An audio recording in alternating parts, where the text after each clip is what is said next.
Of course, Alabama's trending. What's new? This is great news, and I hate to kind of rain on your parade, but don't care. Win a big game.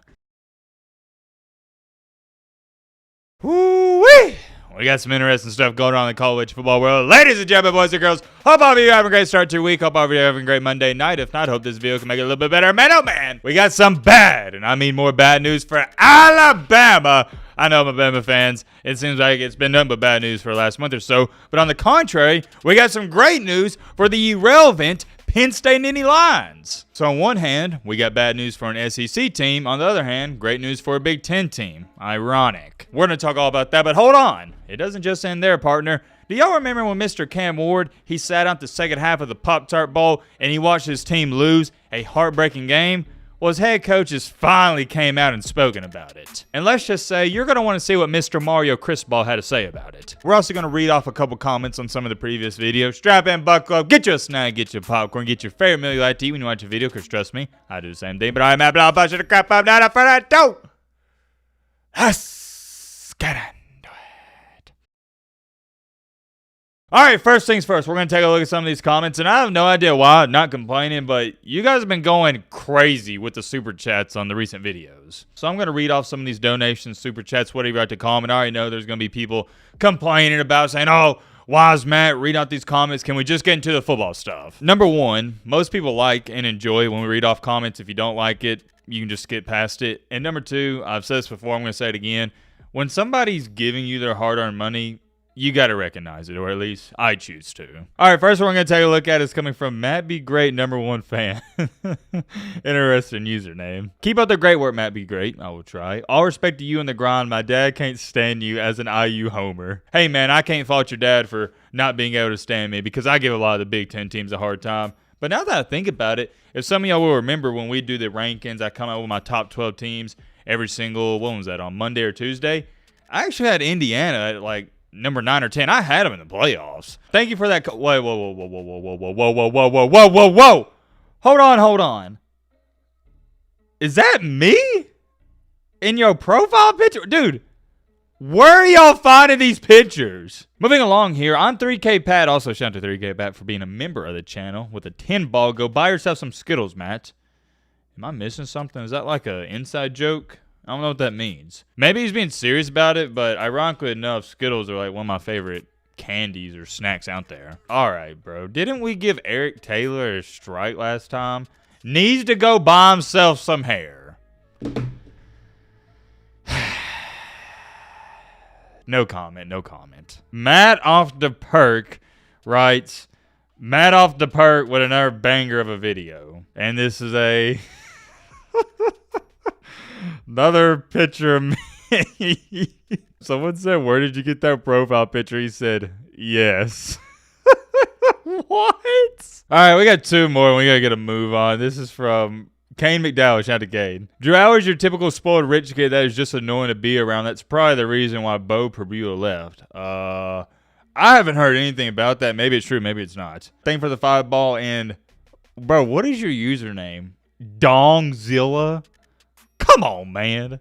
Anyways, hashtag Matt loves NIU more than Diddy. All-time NIU records versus Alabama 1-0 versus Notre Dame 1-0. Hashtag the hard way. That's not even all the super chats, but we need to get a move on to the football stuff. I will be saving the others for tomorrow, so be on the lookout for that. I don't even know why I read the comment section. This is the first just non-super chat comment I see.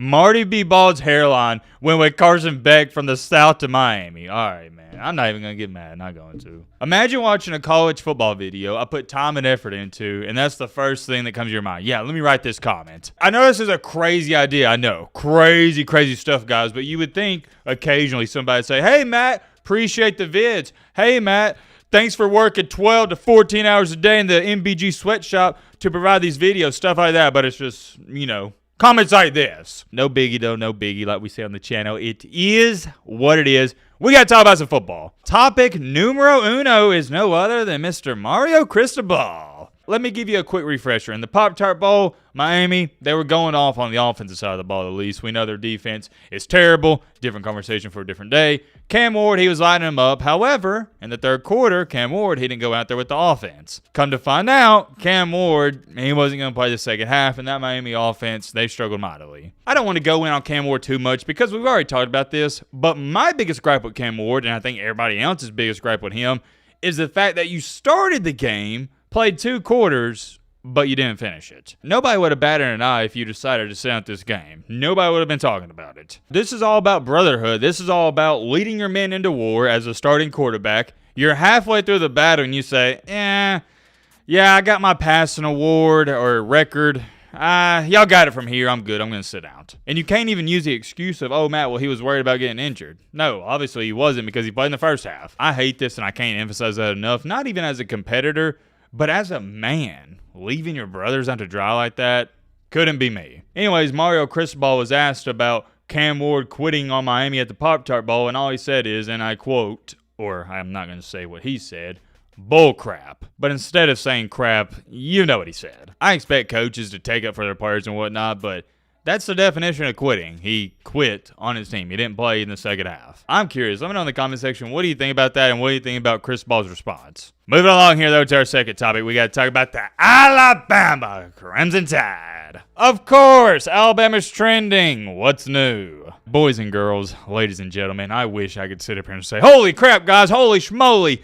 I'm shocked by this, but I am not. It's Alabama, greatest college football program of all time. Anything and everything they do, it's going to make headlines. Recently, there's been a lot of Alabama players, even more than normal, what we're accustomed to, enter the transfer portal, so yeah, it hasn't been too good for Bama there. But outside the transfer portal, they're now losing players in the recruiting classes, or a player at that. Breaking news just came out that 5-star offensive tackle Ty Haywood, he is decommitted from Alabama. Some of the replies wrote, everyone wants to play in the Big Ten now. NIL killed the SEC. All right, buddy. SEC has one bad season for their standards. By the way, this was a good season for any other conference. And now the SEC's dead. Get out of here. Look, I'm going to keep it a Fortnite V-Buck with you. Should Alabama or Alabama fans be worried about this 5-star offensive tackle decommitting? Heck to the no. We're talking about Alabama, man. Same thing can be said for Ohio State, Georgia, all your big dogs. This would be big news if it was like Kentucky or Vanderbilt or Mississippi State, teams like that where they only get at max 1 5-star recruit every single class. But with Alabama, come on, man. They got so many 4 and 5 stars, they lose count of them. At Alabama, if you have a 5-star, 4-star leave, you just plug in the next. Guess who? 4 or 5-star. It's not that big of a deal. Teams like Alabama have so much depth, it's crazy. If you think I'm wrong, I'm going to offer you this. Some of you are going to remember when I talked about Isaiah Bond leaving Alabama, and everybody's freaking out about that, saying, oh my gosh, Alabama just lost wide receiver 1, and what I'd say, it's not that big of a deal. Why? Because it's going to open a door up for somebody else. And who is that somebody else? Well, you know I'm about to say next, right? Ryan Williams. As when I'm speaking, this is trending all over Twitter, and I'm not going to act like I don't know why. Like I told you, it's Alabama. Everyone's praying on their downfall, and they love to see Alabama fail, have people decommit, enter the portal, and yada, yada, yada. But it's just not that big of a deal, at least that is in my humble opinion. I'm curious, let me know your thoughts down below on that, but moving along here to our main topic, our main encore, arguably maybe the main reason you clicked onto this video. What in the world's going on with the irrelevant Penn State Nittany Lions? Well, as we all know or should know by now if you haven't been living under a rock like Patrick from SpongeBob, Penn State, they got booted from the playoffs. Drew Aller, what are you doing, buddy? That is my question to you. What are you doing? I'm not going to get into all that. If you know, you know. Penn State, more importantly, James Franklin continues to make Matt B. Great look like a genius. What have I been telling y'all the past 6 or 7 years? They're irrelevant, and I refuse to take them seriously. There's no point. Why? Because they can never, and I mean never, ever, ever, ever win big-time games. It's sad, man. It really is. And I love to sit up here and tell you guys I'm a rocket scientist, but I'm not. It's common sense. James Franklin will, more times than not, I'd say 98% of the time, he is going to win the games he's supposed to win. However, when it comes to the games he's not supposed to win, no, he's not going to win those. And that's the problem. It's not even like Penn State fans are expecting James Franklin to go 6-4 in top 5 matchups. No, can you just win at least a couple? Like, dang, man, I don't even think he'd have to go 3-7 in top 5 matchups for Penn State fans to be somewhat happy. Just go 2-8. I digress. Although I state Penn State is irrelevant and I don't talk about them, I actually refuse to talk about them because they are irrelevant. We're talking about them right now. Now that I think about it, I don't even know if I've ever seen a Penn State fan write in the comment section, and the reason for that is because we never talk about their team. They're not ever a subtopic. They're not ever a main topic. We just don't talk about them. We're talking about them today, though, and guess what? Penn State, they got the 2-for-1 special. The breaking news came out a few hours ago that their star running back, Nick Singleton, he's returning for the 2025 season. But hold on, like Lee Corso says, not so fast, my friend. Their other star running back, Kaytron Allen, is also coming back. You want to talk about a two-headed monster? This is it right here. And I know it's early to be talking about 2025, the regular season, but they're giving me Quinshon Judkins and Travion Henderson vibes. Although I would personally prefer Judkins and Henderson over both of these guys, I still think they're really good. For those of you that don't know as well, their quarterback who lost them the game, Drew Auer, he's also coming back. So I want you to think about this, Penn State fans. You got your starting quarterback coming back, Drew Auer, who had a good season, and both of your star running backs. But unfortunately, you're irrelevant. Until Penn State can beat Ohio State or a top-tier Big Ten team, I'm not taking them serious. I refuse. This is great news, and I hate to kind of rain on your parade, but don't care. Win a big game. I'm actually curious. Let me know in the comment section. Not that it's going to change my opinion. Let me know how you feel about Penn State. Do you agree with me? You think they're irrelevant, or do you think otherwise? And yeah, we've covered everything I wanted to. I'm curious. Let me know your thoughts on everything. Now,